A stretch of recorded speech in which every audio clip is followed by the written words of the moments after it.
할렐루야. 오늘도 주일 저녁 예배에 주님을 사모하여 이 자리에 나오신 여러분을 진심으로 축복합니다. 소문 만복래라는 한자 성어가 있습니다. 웃으면 그 문으로 복이 들어온다, 만복이 들어온다, 이런 뜻입니다. 미국 스탠퍼드 대학교에서 웃음과 심장의 이 상관관계를 연구한 결과 15초 동안 크게 이렇게 박장대소해서 웃으면 마치 100m 이런 달리기를 질주한 것 같은 그런 효과가 있다고 합니다. 또 윗몸 일으키기는 25번 한 이런 효과가 있고 3분 동안 이렇게 노를 저은 이런 운동 효과가 이 15초 동안 크게 웃으면 있다고 합니다. 그래서 제가 그런 의미에서 종교 개그 하나 하겠습니다. 어느 지역에 건물을 이제 짓게 되었습니다. 근데 건물 짓는데 그 옆이 절이었습니다. 공사를 하다 보면 소음도 있고 먼지도 많이 있고 차도 때론 막히고, 그래서 이 불편한 것들이 너무 많았습니다. 트럭이나 이런 것 여러 가지 이런 자재들로 인해서 길이 막히기도 하고, 어쩔 때는 못 때문에 타이어가 펑크 나기도 합니다. 그래서 서로 원만하게 이렇게 공사가 진행되면 좋은데, 공사가 점차 지체되다 보니까 이제 가끔 싸움이 날 때도 있는데, 하필 이곳에서도 공사 현장 소장이랑 또 절의 주지스님이랑 싸움이 나게 됐습니다. 조금만 양보해 주세요, 막 이렇게 하고, 아니 그동안 우리가 얼마나 많이 배려했냐고, 이렇게 하면서 서로 실갱이가 계속 이어졌습니다. 그렇게 한 채 양보도 없이 서로 다투다가 너무 화가 난 이 현장 소장의 한마디가 스님을 당하게 합니다. 이 현장 소장이 이렇게 말했답니다. 아니 스님, 이 정도는 십자가 지셔야죠 라고 했답니다. 어느 교회에 연세가 좀 있으신 여자 신방 전도사 분이 한 분 계신데, 저녁이 돼서 이제 퇴근을 하려고 하는데 담임 목사님께서 전사님에게 다가와서 이제 가을이니까 교우들에게 문자 하나만 이렇게 보내달라고 부탁을 하셨습니다. 문구는 굉장히 짧았습니다. 이 가을에는 더욱 주님과 함께 라는 이런 좋은 문구였습니다. 이 신방 전도사님이 근데 막 빨리 집에 가고 싶은 마음에 막 빨리 문자를 치고 집으로 갔는데, 그 문자에는 이렇게 적혀 있었습니다. 이 가을에는 더욱 누님과 함께. 이렇게 있었습니다. 여러분, 뉴스를 보면 정치권은 싸움만 하고 경제는 어려워지고 물가는 계속 올라가서 과연 김장을 할 수 있을 것인가 라는 이런 고민이 되는 때입니다. 그러나 이 가을, 주님 때문에 많이 웃으시는 여러분 되기를 간절히 소망합니다. 또한 이 9월의 마지막 주일 저녁 예배에 참석한 모든 분들이 비록 몸은 피곤하지만 하나님의 말씀에 은혜 받는 오늘 이 시간 되기를 주님의 이름으로 소망합니다. 우리가 계속해서 보고 있는 이 갈라디아서의 핵심 단어는 복음입니다. 그래서 복음이란 단어로 갈라디아서를 이렇게 살펴보면 1장과 2장은 율법주의자들의 이런 주장이 흔들리는 이 갈라디아 성도들에게 하나님의 은혜로 받은 것이 바로 이 십자가의 복음이다라는 것을 다시 한번 강조하면서 이 복음을 잊어서는 안 된다라고 바울이 말하고 있습니다. 그리고 3장과 4절에서는 율법과 이 복음을 이렇게 비교하면서 그 차이를 보여주면서 거짓 복음에 믿음이 흔들리는 이 갈라디아 성도들에게 율법에 얽매이지 말고 오직 십자가의 복음으로 돌아오라고 또 강조합니다. 그리고 저희가 이제 살펴보는 5장과 6장을 통해서 이제는 복음으로 말미암아 어떻게 살아갈 것인지에 대해서 말씀하고 있습니다. 근데 성경을 보다 보면 당연히 율법보다 이런 자유함 속에서 하나님의 자녀로 사는 것이 훨씬 나아 보임에도 불구하고 왜 자꾸 다시 율법에 얽매이며 살아가게 될까요? 이에 대해서 이런 신약학자인 존 바클레이는 이렇게 말합니다. 갈라디아 교인들이 유대교 율법에 마음이 끌렸던 이유는 율법 안에 일상생활을 위한 교훈들을 자세히 조목조목 담았기 때문이고, 또한 그런 관습들은 고풍스러운 분위기와 함께 권위적인 그런 모습으로 모든 생활 방식에 직접적인 도움을 주었기 때문이다라고 말합니다. 쉽게 말하면 유대교의 이 생활 관습은 먼저 자세히 기록되어 있습니다. 율법도 613가지로 분화하고 또 관습법 여러 가지 법들을 더 추가해서 누가 봐도 이렇게 지켜야만 하면 되는 것처럼 이렇게 나옵니다. 그리고 지키면 지킬수록 때로는 보람도 느껴지고 분위기는 또 지키는 자들 철저하게 지키는 자들을 보면 그들의 분위기가 고풍스럽고 또 권위가 있어 보였기 때문에 매우 매력적으로 느껴졌다라는 것입니다. 그런데 성령을 따라 사는 삶은 어떻습니까? 이럴 때는 이렇게 해야 되고 저럴 때는 이런 방식으로 살아야 한다라는 이런 특별한 규례가 없습니다. 그냥 딱 한마디 성령을 따라 행하라 이렇게만 적혀 있습니다. 그래서 율법과 복음은 마치 눈에 보이는 것을 믿는 것과 눈에 보이지 않는 것을 믿는 것 이런 차이와 같아 보입니다. 어린이부에서 이 8월달과 9월달에 이 다니엘에 대해서 아이들과 함께 말씀을 나눴는데요.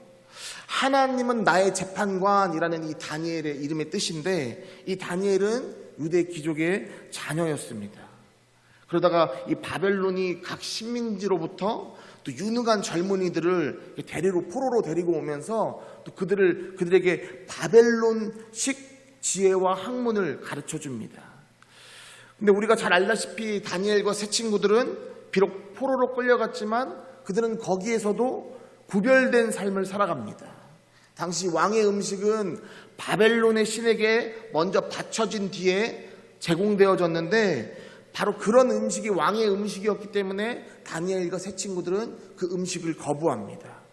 그렇게 채식 위주의 식사를 하게 되고 놀랍게도 이 다니엘은 또 이 세 친구들은 그러나 다른 누구보다도 건강한 피부가 더 좋아지고 또 뿐만 아니라 누구보다도 지혜롭고 뛰어난 능력을 가진 사람으로 성장하게 됩니다. 그래서 이 느부갓네살 왕도 아무도 풀지 못하는 문제가 생기면 다니엘을 불렀습니다. 그러면 놀랍게도 다니엘이 그 문제를 해결합니다. 그리고 그 해결의 방법은 기도였습니다. 하나님께서 주시는 지혜를 통해서 바로 이러한 문제들을 해결한 것입니다. 40년이 지나서 다니엘이 이제 80대가 되었을 때 벨사살 왕 때는 다니엘은 나라의 세 번째 통치자가 됩니다. 그리고 바벨론을 멸망시켰던 이 메대 사람 다리오 왕의 총애를 받으면서 그는 더 높은 총리로서 나라를 통치하게 됩니다. 이것이 바로 이 다니엘의 인생이었고 하나님을 자신의 인생에서 최우선으로 삼았던 자의 바로 모습이었습니다. 이것이 바로 다니엘 6장까지의 이런 말씀인데요. 근데 지금 저와 함께 나눈 이 말씀 중에 한때는 이 신학적 난제로 꼽혔던 문제들이 있었습니다. 과연 성경에 나오는 벨사살 왕이 실제 존재하는 인물인가? 이게 바로 신학적 난제였습니다. 왜냐하면 이 고고학 측면에서 이게 유물을 발견해서 봤더니 바벨론 족보가 성경과는 좀 다른 것입니다. 먼저 이 네부키드네자르 2세라고 이렇게 적혀 있는 이 왕이 있는데 이 왕 때 예루살렘을 정복합니다. 그러니까 우리는 성경적으로 이 네부카드네자르 2세가 느부갓네살 왕이구나라는 것을 알 수 있습니다. 이 느부갓네살 왕은 바벨론이라는 나라의 최정상기를 이끌었던 왕이고 역사적으로도 실제 존재한다라고 역사학자들도 인정하는 왕입니다. 그리고 이 느부갓네살 왕 다음에 성경에서는 벨사살 왕이 등장합니다. 그러나 족보에 보면 그가 나오지 않습니다.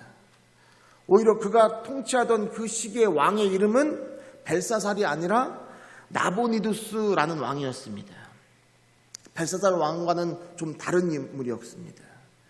이로 인해서 성경을 믿지 않던 수많은 역사학자들과 고고학자들이 봐라 이거 성경 거짓이다 라고 주장하기도 했습니다. 우리 함께 다니엘 5장 2절 말씀을 함께 읽겠습니다. 벨사살이 술을 마실 때에 명하여 그의 부친 느부갓네살이 예루살렘 성전에서 탈취하여 온 금, 은 그릇을 가져오라고 명하였으니 이는 왕과 귀족들과 왕후들과 후궁들이 다 그것으로 마시려 함이었더라. 아멘. 여러분 성경에 뭐라고 나옵니까? 벨사살이 느부갓네살을 뭐라고 부릅니까? 그의 부친 느부갓네살이라고 말합니다. 그러니까 성경 말씀을 보면 그의 부친, 즉 아버지가 느부갓네살 왕이 돼야 됩니다. 근데 느부갓네살 왕의 아들이 총 6명 있었는데요, 벨사살이라는 이름이 없는 겁니다. 그리고 이 왕의 아들의 이름을 보면 당시 바벨론이 마르둑 신을 섬겼기 때문에 이름지에다가 마르둑 이렇게 적혀 있습니다. 그러니까 벨사살이라는 왕이 없었던 겁니다. 여러분, 이렇게 성경은 거짓이다라고 주장하는 자들에게 여러분 우리가 과연 뭐라고 말할 수 있습니까? 그들이 증거 이렇게 보여주면서 봐라 없지 않냐라고 말할 때 과연 우리는 뭐라고 말할 수 있습니까? 시간이 흐른 뒤 바벨론에 관한 한 유물이 발견되어집니다. 그리고 거기에 이렇게 기록되어 있습니다. 바벨론의 신의 이름은 벨과 마르둑 또는 마르둑이라 불리었습니다. 그런데 이 느부갓네살 왕의 경우 정권을 잡고 자신의 아들들에게 정권을 이양해 줍니다. 그런데 아들들이 정권을 오래 잡지 못합니다. 오히려 그의 사이, 아까 말했던 이 나보니두스라는 왕이 정권을 뺐습니다. 그러고 나서 그가 처음으로 한 행동이 뭐였냐면 바로 종교개혁이었습니다. 마르둑은 바벨론이 섬기던 신의 이름인데, 이 나보니두스는 마르둑이 아니라 예전 갈대아 우르에 있었던 달의 신 난나를 섬기던 자였기 때문입니다. 그래서 나보니두스가 종교개혁을 일으켜서 이 갈대아 예전 그 신, 이 난나를 섬기기 위해서 노력을 합니다. 그러나 기존에 있던 이 바벨론의 신하들은 당연히 반대합니다. 우리는 난나 신을 섬길 수 없다라고 이렇게 주장합니다. 이런 갈등이 계속되어지다가 나보니두스 왕이 선택한 것이 무엇이냐면 바로 자신의 아들에게 공동섭정을 맡긴 겁니다. 자신은 갈대아 우르 쪽 근처에 있는 이 바벨론 지역을 다스리고 자신의 아들에게는 이렇게 반대가 심한 이곳을 지키게 한 것입니다. 그리고 그 아들의 이름이 바로 벨사살입니다. 성경에 보면 다니엘 5장 7절과 29절에 보면 벨사살 왕이 이 가장 높은 직위를 하사할 때 셋째 통치자를 줍니다. 왜냐하면 그럴 수밖에 없는 이유가 첫 번째 이 바벨론의 첫 번째 통치자는 나보니두스 왕이고 자신은 두 번째 통치자이기 때문에 자신이 줄 수 있는 최고의 권위가 셋째 통치자였기 때문에 이 다니엘에게 세 번째 통치 자리를 물려준 것입니다. 그리고 앞서 말한 이 부칠이라는 이 히브리어 단어가 꼭 아부라는 뜻이 이 아버지라는 뜻만 있는 것이 아니라 조상이라는 뜻도 함께 있다는 이것 때문에 그 이후에 이 유물이 발견된 이후 어느 누구도 이 다니엘서에 나오는 역사에 대해서 이제는 거짓이라고 말하는 자가 없게 되었습니다. 사랑하는 성도 여러분, 이처럼 우리는 보이지 않는 것을 믿는 믿음을 가진 자들입니다. 그리고 그 복음을 따르는 자들입니다. 율법은 정확히 적시되어 있습니다. 그리고 보편 일률적으로 그것을 따라야 합니다. 그러나 하나님은 인격적인 분이시기 때문에 우리를 한 명 한 명 찾아와 주셔서 우리를 개인적으로 만나주시는 분이신 줄 믿습니다. 그래서 오늘 본문에도 보면 과연 어떻게 사는 것이 그리스도의 삶을 사는 것인가에 대해서 이렇게 말씀하고 있습니다. 우리 본문 16절 말씀을 함께 읽겠습니다. 내가 이르노니 너희는 제가 읽겠습니다. 내가 이르노니 너희는 성령을 따라 행하라. 그리하면 육체의 욕심을 이루지 아니하리라. 여러분, 율법적으로 어떻게 살아라 라고 적혀 있는 것이 아니라 성령을 따라 행하라 라고 적혀 있습니다.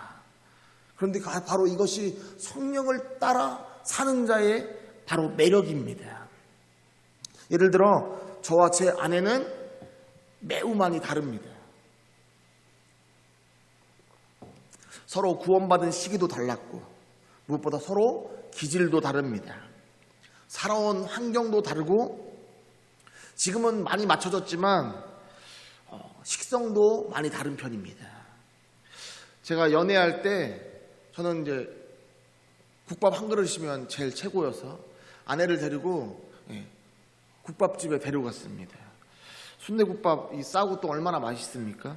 그래서 데리고 갔습니다. 저희 아내가 군말 없이 같이 이제 따라가서 먹기 전에 저희 아내가 저한테 이렇게 말하는 겁니다. 태어나서 처음으로 순대국밥을 먹으러 왔다는 겁니다. 저는 그 모습이 너무 놀랐습니다. 어떻게 순대국밥을 처음 먹어봐? 라고 속으로 생각하면서, 근데 이 순대국밥의 이 내장에서 나는 냄새가 싫어서 먹기 싫다는 겁니다. 그래서 제가 이제 깨를 뿌리면 냄새가 덜하다라고 이렇게 말해줬더니 저희 아내가 깨를 막 4숟갈 막 큰 숫자로 막 넣더라고요. 제가 한번 이렇게 딱 맛을 봤는데 제 안에 이 앞에 있는 여자가 국밥을 모독하는구나 이런 생각이 들 정도로 이거는 국밥이 아니고 그냥 깻국처럼 이렇게 느끼한 맛만 납니다. 네. 여러분, 먹는 것만 봐도 저와 제 아내는 이렇게 다릅니다. 그럼 여기에 모인 우리 모두는 어떻습니까? 여기에 모인 우리는 다 다른 존재들입니다. 하나님이 얼마나 대단하신지 우리를 하나하나 다 다르게 창조하셨습니다. 생김새, 성격, 기질, 식성, 키 다 다르게 비슷한 게 조금 있어 보일 뿐이지 따져보면 완전히 다 다릅니다. 그런데 똑같은 규례를 정해놓고 꼭 이렇게 해야 한다면 여러분, 우리 각자가 얼마나 괴롭겠습니까? 물론 자신을 절제시키면서 하다 보면 보람을 느낄 수도 있습니다. 그러나 그것도 잠시입니다. 규례 속에 자꾸만 나를 얽매인다면 우리는 억압받는 기분 속에서 그런 억눌린 상태로 살아가야 할 것입니다. 하지만 오히려 이 자유함 속에서 이 모든 것을 만약에 이루어간다면 우리 안에 얼마나 많은 기쁨이 넘치겠습니까? 놀랍게도 우리 안에 내주하시는 성령 하나님은 나를 지으신 분이시기에, 나보다 나를 더 잘 아시는 분이시기에, 나의 기질과 나의 속성 하나부터 10까지 다 아시고 심지어 나의 머리카락까지 세심받으신 분이시기에 주님은 우리에게 1대1로 찾아와 주셔서 우리 각자에게 맞게 우리를 인도하시는 분이신 줄 믿습니다. 그래서 율법은 획일적으로 우리에게 명령한 대로 지켜야 한다고 말하지만, 그렇게 강요하지만 놀랍게도 성령 하나님께서는 각 사람의 성향에 맞게, 각 사람의 기질에 맞게 그리스도를 닮아가기까지 우리를 인격적으로 인도하시는 분이십니다.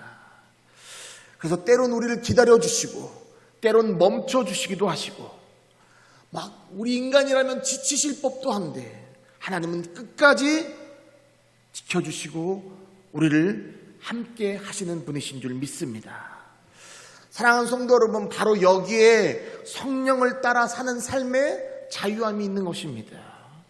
그래서 우리는 내 욕심대로, 내 욕망대로 하나님 이렇게 살게 해주세요, 하나님 저렇게 살게 해주세요 라고 하는 것이 아니라 성령님 내 안에 임재해 주셔서 나를 인도해 주세요, 내가 순종하겠습니다 라고 고백해야 하는 줄 믿습니다. 왜냐하면 하나님이 인도하시는 그 길이 가장 선한 길이고 가장 좋은 길이기 때문입니다. 바라옵기는 그 인도하심을 경험하며 주님 안에서 자유함과 기쁨을 누리시는 저와 여러분 되기를 주님의 이름으로 축원합니다. 한 한국인 이 어린 자매가 미국에 입양이 되었습니다. 보통은 자매가 같이 입양되기가 쉽지 않은데 미국인 부부는 이왕 입양할 거 자매가 있으니까 자매를 함께 입양하자 해서 여러 가지들을 다 준비했습니다. 그리고 이 아이들을 기쁨으로 맞이했습니다. 근데 이렇게 아이들을 키우다 보니까 이상하게도 언니가 동생한테 너무 심하게 간섭을 하는 겁니다. 빵을 조금이라도 흘리면 너 빵 흘리면 어떡해? 하고 막 혼을 내고, 아침마다 늦게 일어나면 빨리 일어나고 가서 막 다그치고, 그럼 이 어린 동생은 짜증이 나니까 울고, 누가 봐도 언니가 너무 심한 정도로 그것이 언니에게도 스트레스고 동생에게도 스트레스일 것 같은데 왜 이렇게 자꾸 간섭할까 하는데 이 어머니는 새로 입양한 어머니 부모님은 알지 못하고, 그러던 어느 날 언니가 조금 더 커서 엄마에게 이렇게 이야기합니다. 어릴 적 이 지금의 부모님에게 오기 전에 두 자매는 그 전에 한번 입양을 했던 적이 있습니다. 입양을 되었던 적이 있습니다. 근데 문제는 입양한 엄마가 언니는 좋아하는데 동생을 싫어하는 겁니다. 언니는 동생보다 눈치도 빠르고 스스로 잘하는데 동생은 이것저것 다 챙겨줘야 되니까 엄마가 짜증이 나는 겁니다. 그래서 하루는 이 언니를 데려다 놓고 이 엄마가 이렇게 말합니다. 너는 좋은데 네 동생 때문에 니네 둘을 못 키우겠다. 그리고 파양을 합니다. 그렇게 다시 고아원으로 돌아왔습니다. 그러다가 정말 감사하게도 미국에 계신 이 부모님이 이 두 자매를 다시 데리고 간 것입니다. 그래서 자신은 이 아이 동생을 계속해서 간섭할 수밖에 없었다고. 혹여나 이 아이가 잘못해서 이 아이만 파양되거나 혹은 우리 둘 다 파양될까봐 그것이 두려워서 자기는 동생에게 계속 간섭할 수밖에 없었다라고 엄마에게 이야기하는 겁니다. 이 이야기를 들은 엄마가 아이를 안고 펑펑 울었습니다. 그리고 아이에게 이렇게 말합니다. 내가 어떻게 사랑스러운 너희를 포기하겠니? 사랑하는 성도 여러분, 이 어머니의 이 마지막 말, 내가 어떻게 사랑스러운 너희를 포기하겠니? 이 말에 하나님 아버지의 마음이 느껴지지 않으십니까? 신앙생활도 마찬가지입니다. 하나님 마음에 들려고 애쓰고 노력하지 않아도 됩니다. 왜냐하면 우리가 애쓰지 않아도 하나님은 이미 우리를 사랑하시기 때문입니다. 내가 부족하면 부족한 대로, 내가 연약하면 연약한 대로, 모자르면 모자른 대로 개의치 아니하시고 사랑하시는 분이 바로 우리 하나님이신 줄 믿습니다. 연예계에 보면 목사님 자녀들이 종종 보입니다. 그중에 방송인 김성주 씨가, 그분의 아버지도 바로 목사님이셨습니다. 2년 전에 김성주 씨가 MBC에서 2022년 올해 예능인상을 수상하게 되었습니다. 사실 전에도 이 김성주 씨가 상을 받았지만 그때마다 감사 인사를 잘 안 하고 얼른 상을 받고 내려갔습니다. 그 이유는 자신이 보통 사회를 보다 보니까 말이 길어지면 행사에 차질이 생긴다는 것을 누구보다 잘 알고 있었기 때문에 보통은 그냥 내려갔었는데, 2년 전 이 상을 수상하면서 김성주 씨가 오늘만큼은 감사 인사를 하고 싶다라고 하면서 이렇게 소감문을 발표합니다. 제 이름이 성주인데 거룩할 성자의 기둥주입니다. 바로 십자가라는 뜻입니다. 그래서 평생 고난의 길을 갈 줄 알았는데 이렇게 영광스러운 자리에 여러분들께 인사드릴 수 있게 되어서 너무 감사합니다 라고 자신의 이름을 통하여 믿음을 고백했던 적이 있습니다. 나중에 다른 프로그램에 나와서 그가 이렇게 고백합니다. 아버지가 시골교회 목사님이셨는데 그래서 어릴 적 자신들은 너무나 가난했습니다. 그래서 저는 친구들이 다 타는 흔한 자전거 한 번 타지 못했고 친구들이 다 가는 캠프도 자신은 가지 못했습니다. 그래서 화가 나서 아버지에게 나는 할 줄 아는 게 하나도 없다라고 화를 내면서 말한 적도 있습니다. 군대 갈 때도 혼자 버스를 타고 가는데 뒤늦게 오신 아버지가 자기를 찾기 위해서 버스를 살펴보면서 애타게 찾으시는데 그때 처음으로 그 눈빛을 보면서 아버지의 사랑을 느꼈고 이제는 아버지가 돌아가셨지만 그 눈빛을 자신은 아직도 잊을 수가 없다라고 고백합니다. 그리고 한 교회의 이 비전 토크에서 그가 이렇게 말합니다. 예수님은 말구이에서 태어나셨고 이런 마국 가는 말이 똥 싸고 밥 먹는 그런 지저분한 곳입니다. 그렇게 천한 곳에서 태어나신 예수님은 정말 비참하게 십자가에서 못 박혀 돌아가셨습니다. 저는 늘 힘들고 어려울 일이 있을 때마다 제 이름인 십자가를 묵상합니다. 그리고 그로 인해서 위로를 받습니다.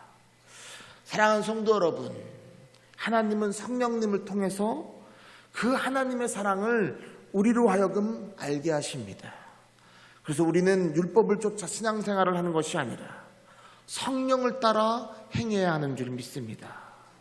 성령 하나님은 우리 각자에게 하나님의 사랑을 알게 하시는 분이시기 때문에 그 사랑이 우리 안에 가두어 두는 것이 아니라 그 사랑이 충만해서 흘러 넘쳐서 우리의 이웃들에게 흘러 넘치게 하시는 그 분이시기 때문에 우리는 이 성령 하나님을 온전히 따라 행하며 이분을 믿고 그분이 주시는 은혜를 마음껏 누리는 자가 되어야 할 줄 믿습니다. 여러분, 그런데 계속해서 말씀을 보면 성령을 따라 살 때 방해하는 것들이 있습니다. 바로 육체입니다. 육체는 헬라어로 샤르크라고 하는데 갈라디아서에만 무려 16번이 나옵니다. 근데 그 중에 3번은 육체라는 단어로 쓰이고 나머지 13번은 인간의 부패한 죄성이라는 의미로 쓰입니다. 그래서 본문 17절에도 보면 이렇게 표현됩니다. 우리 17절 말씀 함께 읽겠습니다. 육체의 소욕은 성령을 거스르고 성령은 육체를 거스르나니 이 둘이 서로 대적함으로 너희가 원하는 것을 하지 못하게 하려 함이니라. 여러분, 여기에서 말하는 이 인간의 부패한 육체는 인간의 부패한 죄성을 말합니다. 그래서 이 말씀에 기록한 대로 육체의 소욕과 성령은 서로 상충합니다. 서로 대적하기에 함께할 수가 없습니다. 사무엘상 15장에 보면 하나님은 이 사무엘을 통해서 사울 왕에게 아말렉을 진멸하라고 명령하십니다.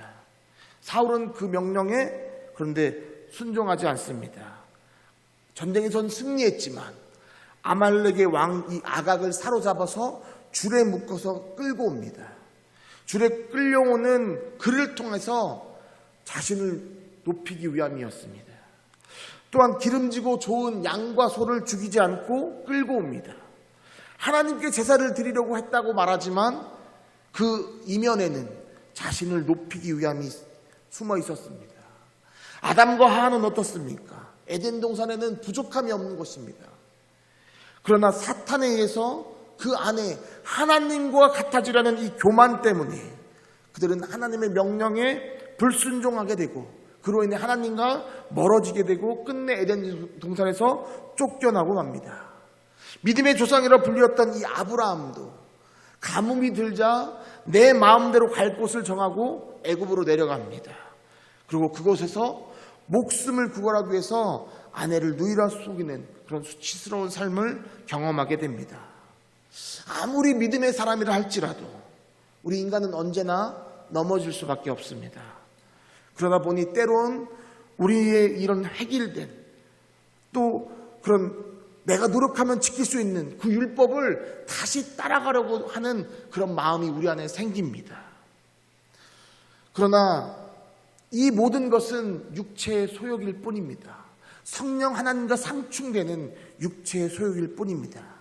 그래서 오늘 우리가 함께 읽었던 말씀 이 18절에는 이렇게 말합니다. 우리 18절 말씀을 함께 읽겠습니다. 너희가 만일 성령의 인도하시는 바가 되면 율법 아래에 있지 아니하니라. 우리는 육체의 소욕을 따라 그 율법을 따라 살고자 하는 마음이 우리 안에서 자꾸만 일어나지만 이 마음이 사라질 수 있는 유일한 방법은 바로 성령을 따라 성령님이 인도하신 대로 사는 삶인 줄 믿습니다. 사랑하는 성도 여러분, 이제 어느덧 9월이 끝나가고 본격적인 가을이 이런 10월이 시작됩니다. 10월에 보면 우리 교회에 여러 가지 행사들이 있습니다. 가을 특별 새벽 기도회도 있고 또 부흥회도 있습니다. 하나님을 더욱 찾기에 너무 좋은 가을이란 이 계절에 우리가 뜨겁게 기도함으로써 더욱 성령님의 인도하심을 따라 행하는 저와 여러분이 되길 주님의 이름으로 축원합니다. 예전에 보면 우리 교회 이 맨 꼭대기에서부터 이 아래까지 굉장히 큰 현수막이 걸려 있었는데 그 현수막에 이런 문구가 걸려 있었습니다. 이 가을에는 기도하게 하소서. 여러분 기억하시는 분들도 계실 겁니다. 여러분 이 가을에는 우리 모두가 다시 한번 하나님께 기도하는 그래서 정말 그 성령 하나님을 따라 행하는, 그 성령님을 따라 살아가는 우리가 되기를 주님의 이름으로 축원합니다. 하나님이 우리와 함께 하실 것입니다.